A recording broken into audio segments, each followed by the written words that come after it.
Before we write into this story, hit like and subscribe. Thank you. May 1968, 3rd Corps Tactical Zone, Vietnam. The air war up north, Rolling Thunder, was a distant thunderhead on the radio net, a reminder that Washington measured progress in sortie counts and bomb damage assessments. Down here, progress was measured in quieter units, footprints found where they shouldn't be, a single strand of cut vine, a cigarette butt pressed into wet clay, a platoon that came back whole. At Bien Hoa, the briefings were done under fluorescent lights with maps pinned to plywood and coffee that tasted like burned rubber. The Americans called it a clearing operation, a clean phrase for a dirty task. Push the enemy away from Saigon's approaches after Tet, keep the roads open, keep the bases standing. The Australians had been moved north from their usual province to help seal gaps along the infiltration routes. Their infantry built fire support bases in the red earth and rubber plantations, their artillery registered targets into the dark, and their SAS, small, lean, half-myth already, went out into the green where the maps turned vague. Colonel Everett Red Mallory, U.S. Army, commanded a sector that included one of the new fire bases still smelling of fresh sandbags and hot steel. He was a professional in the American style. Close-cropped hair, boots like glass, every strap trimmed, every man in his orbit shaved by habit even when the water came out brown. Mallory had fought in Korea with armor and believed in weight. Weight of fire, weight of numbers, weight of procedure. He trusted things that could be counted and inspected. Patrol reports were necessary, but only if they fit the pattern of what he understood as discipline. And then the Australians landed in his world like something dragged from a river. The first time he saw them was at the edge of the pad, rotors still chopping the air. 6 men climbed down from the slick as if they'd been excavated rather than transported. Their uniforms were not a color so much as an argument with color, darkened by mud, stained with leaf pulp, smeared in a way that looked accidental until you saw how it broke up the human outline. Their gear was wrapped and taped and dulled. Their faces were painted in rough shapes that didn't resemble any regulation camouflage pattern Mallory had ever seen. One of them had a small cluster of local blossoms threaded through his webbing, the pink bright against everything else. The smell arrived before their boots hit the ground. Not just sweat, but the swampy, sour odor of wet vegetation and old water and something animal. An American lieutenant standing nearby reflexively stepped back and covered his nose, then caught himself and straightened, embarrassed at his own honesty. "What the hell is that?" he muttered. The Australian at the front, sergeant stripes, sunburned nose, eyes like a man who had learned to take boredom seriously, heard him and didn't take offense. He gave the lieutenant a look that wasn't hostile, just faintly puzzled. "That," he said, nodding at his own body as if it belonged to someone else, "is us not being found." The lieutenant blinked. "Sir, you can't be serious." The sergeant's name was Barry Henderson, though everyone called him Baz. He had the weathered hands of a man who'd worked cattle before he wore a uniform. He was serious in the way men are serious when they've survived long enough to stop arguing with what works. "Being hidden is one thing," Baz said. "Being invisible is another." Word traveled fast on fire bases because there was nothing else to do between the moments that mattered. By afternoon, the Americans had nicknames for them. One group called them swamp rats. Another, less kindly, called them clowns. That word made its way to Colonel Mallory in a typed memo that included a summary of the Australian patrol's unconventional fieldcraft and a note that their appearance and hygiene were substandard and potentially detrimental to Allied professional standards. Mallory read it once, then again. He didn't laugh. He didn't throw it away. He signed it with a sharp, irritated stroke and sent it up the chain with a request that the Australians be moved out of his area of responsibility. Not reassigned, not redirected. Removed. In the language of a headquarters, he made it sound orderly, reasonable. In his own office, he called them what he'd begun to believe they were: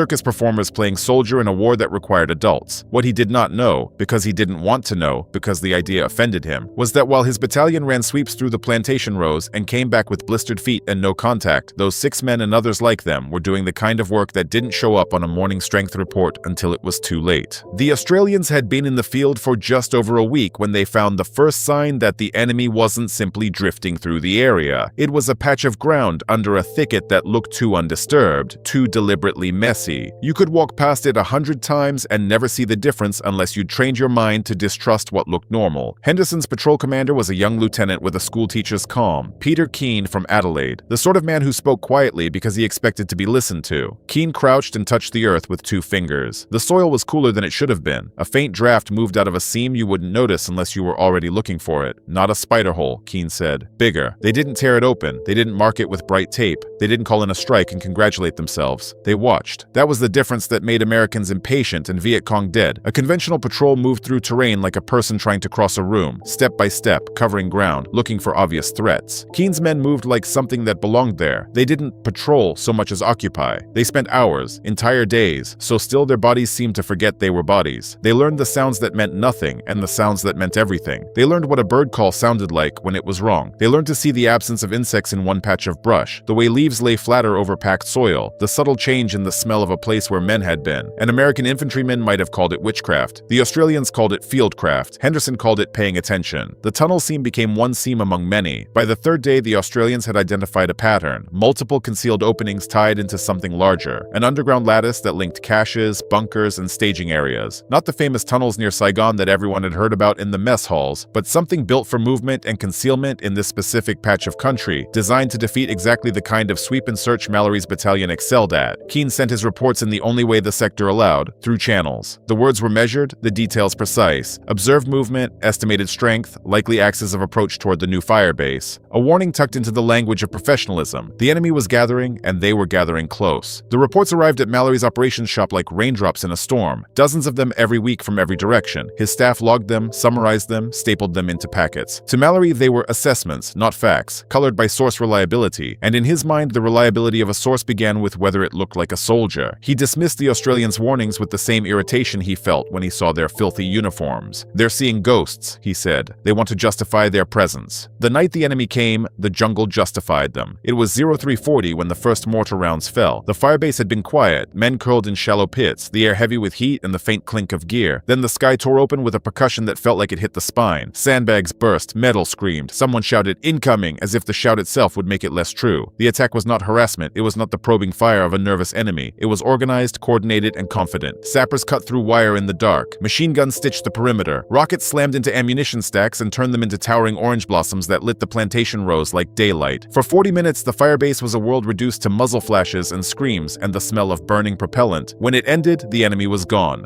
Gone the way they always seemed to be gone, melting into a landscape that swallowed noise and footprints with equal hunger. Morning revealed the tally in the clinical language of casualty cards. Men dead in their fighting holes. Men burned where the ammo had cooked off. A command post smashed. A perimeter pocked and blackened. The Americans pushed patrols out, angry, determined to catch someone, anyone, to make the suffering add up to something. They found blood. They found a torn sandal. They found empty shell casings that could have been dropped yesterday or a month ago. They found nothing that moved. Mallory's battalion did what it was trained to do. They swept hard, pushed deep, called for air and artillery, churned the plantations into rutted mud. They moved like a hammer searching for a nail. The jungle answered by giving them nothing. On the third day, a message arrived from the Australian Task Force liaison. Short, polite, impossible to misread. Lieutenant Keane's patrol has relevant observations regarding the attack. Request coordination. Mallory's first instinct was to refuse on principle. His second instinct was to refuse on pride. But pride doesn't outrank generals, and this time there were generals listening. The attack had embarrassed more than a fire base. It had embarrassed a plan. The briefing took place at higher headquarters, a room full of rank and cigarette smoke. Americans on one side, Australians on the other, maps spread across tables like open wounds. Keane stood at the front with none of the swagger Mallory expected from men he thought were playing games. He looked tired in the way of someone who hasn't slept properly in a week, but his eyes were clear. He spoke in plain statements. "We observed increased movement into the area 4 days prior," Keane said. "Personnel counts consistent with battalion-level staging. Heavy weapons moved at night. Routes used avoided your standard patrol lanes." He laid down a map marked with small, precise symbols. Openings, trails, concealed positions. He traced the enemy's approach to the firebase as if drawing a line between cause and effect. Then he pointed to a cluster of marks in a stand of thicker vegetation. "This network here," he said, "is how they got close without being seen. It's also how they left." A U.S. general asked the question that hung over the room. Why weren't we warned? Keane didn't argue. He didn't raise his voice. He placed a paper on the table. An intelligence report stamped, logged, acknowledged, dated before the attack. Mallory's jaw tightened. The room became very still, the way a room becomes still when a mistake is given a name and a date. The general looked at Mallory. "Did you see this?" Mallory chose his words carefully because he was a colonel, and colonels live on careful words. "I was briefed on numerous assessments." The general's expression didn't change. "And you discounted this one."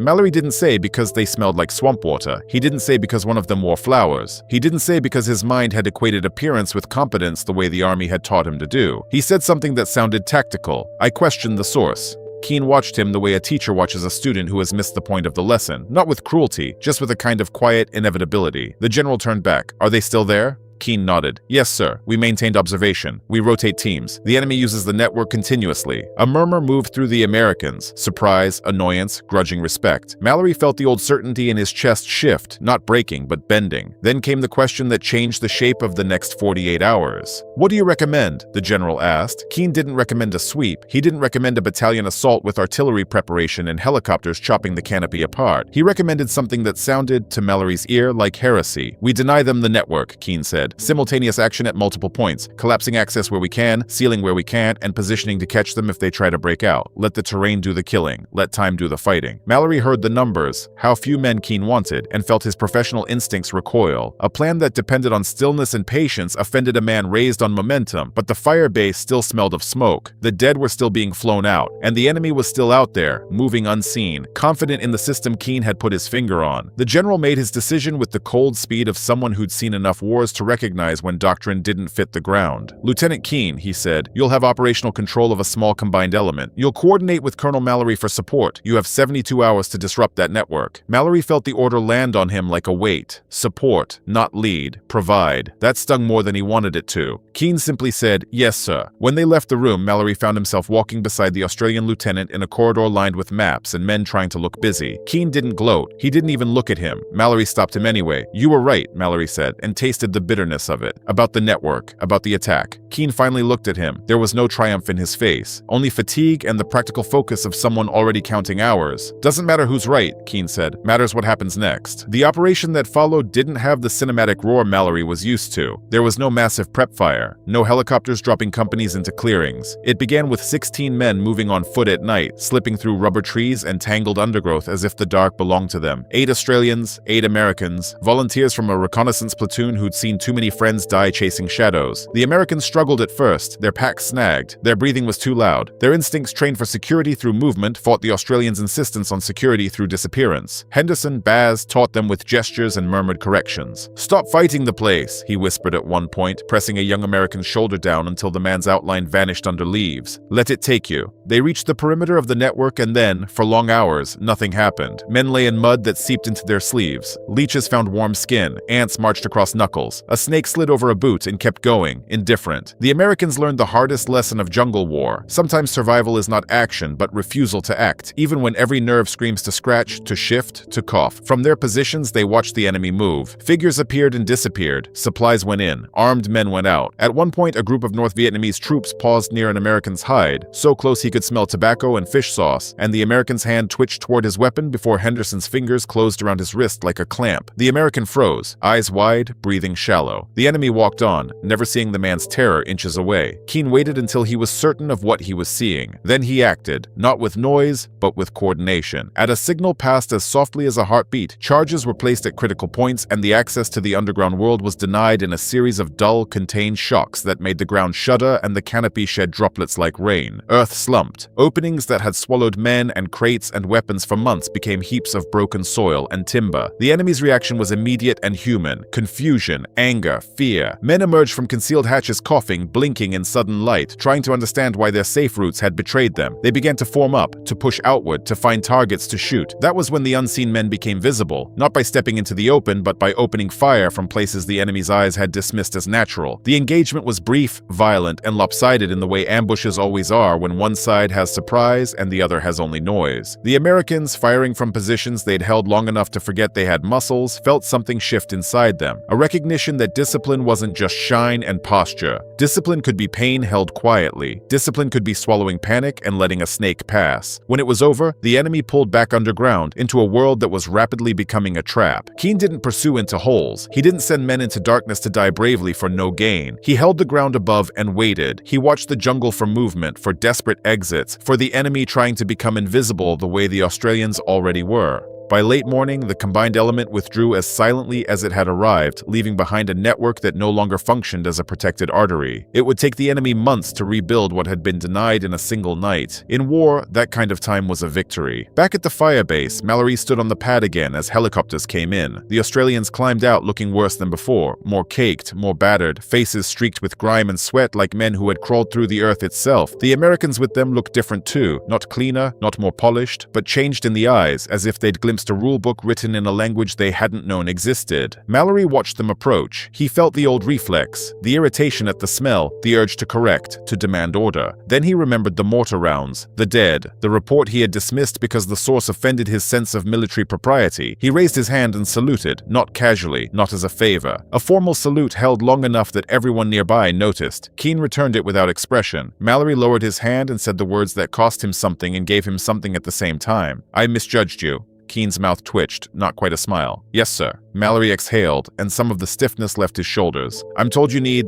everything." Henderson, standing behind Keen, finally allowed himself a grin. "A shower wouldn't hurt, mate." Mallory turned to his aide as if issuing an order for ammunition. "Get them fed, get them water, get them whatever passes for clean in this place." He paused, then added almost grudgingly, "And find the supply officer. I want beer sent to their compound." The aide blinked. "How much, sir?" Mallory looked at the men who had taught his own soldiers to vanish. "1 case per man," he said. "They earned it." 3 days later, in a captured cache north of the plantations, intelligence found papers wrapped in oilcloth. Among them was a letter, routine in its format, extraordinary in its content, written by an enemy commander trying to explain failure to his superiors without sounding like a man who feared ghosts. The translator, a young specialist with careful hands, rendered it into English and added a note at the bottom. "Enemy morale affected, references to spirits and devils, potential psychological exploitation." Mallory read the translation alone in his office. It said in essence that they had been struck by men who did not move like men, who did not smell like men, who lay in the earth and rose from it as if the jungle itself had learned to shoot. It said they had walked past them, around them, over them, and never seen them until the rifle spoke. Mallory set the paper down and stared at it for a long time. He thought of the orchids in the webbing, of the filth that had offended him, of his own certainty. He thought of the way the war laughed at certainty. He never filed a formal retraction of his request to remove the Australians. Paperwork rarely admits its own stupidity. But he did issue a new directive across his command, and it was specific. Australian reconnaissance reports were to be treated with priority. Their recommendations were to be evaluated on content, not on whether the messenger looked presentable. Any soldier heard calling them clowns in contempt would answer to Mallory personally. And then, in a line that would have sounded absurd to him a month earlier, he wrote, "All patrol leaders are authorized to coordinate directly with Australian SAS for fieldcraft advice in jungle conditions." Some men laughed when they heard it, some refused on pride, but others, men who had seen friends die in ambushes they never understood, went to the Australians anyway. They listened, they learned as much as they could. Most could not truly do it. Stillness for hours is one thing, stillness for days is another. Letting insects crawl into your sleeves without flinching is not a skill taught at West Point, but a handful of Americans learned enough to matter. Their patrol reports became sharper, their contact rates dropped, their survival improved. In the after-action summaries buried between statistics and acronyms, the quiet truth appeared. In this environment, the men who looked the least like soldiers sometimes fought the most like hunters. Years later, after Mallory had left Vietnam and the war had continued without him, an interviewer asked what he'd do differently. He didn't talk about strategy, he didn't talk about Washington or bombing campaigns or the politics that chewed up young men and spat out speeches. He talked about a helicopter pad, a smell that made him angry, and 6 figures stepping out of the jungle as if they belonged to it. "I would have listened sooner," he said, "to the men I called clowns." The interviewer asked why. Mallory's answer was simple, and it sounded like a confession. "In the army, we're trained to believe discipline shows in the small things, and that small things predict large things. Sometimes that's true, sometimes it's the only thing holding a unit together. But Vietnam taught me it's not always true. In that jungle, the enemy didn't care if your boots were polished. The jungle didn't care if you shaved. Results were the only standard that mattered." He paused, then added with a rough kind of affection that surprised even him, "Best damn clowns I ever had in my sector." Among the Australians, the word stuck, not as an insult, but as a badge worn with half-ironical pride. Because they understood what Mallory had learned too late. Mental models are useful until the day they stop matching reality. When that day comes, you can change the model, or you can deny reality and let reality kill your men. In Vietnam, in the wet green where the air itself seemed alive, a handful of soldiers chose to change the model. They traded comfort for capability, convention for survival, appearance for invisibility. And somewhere in the enemy's captured letters and whispered rumors, the jungle gained a new reputation, not just as terrain, but as a weapon that could grow ghosts for anyone willing to become part of it.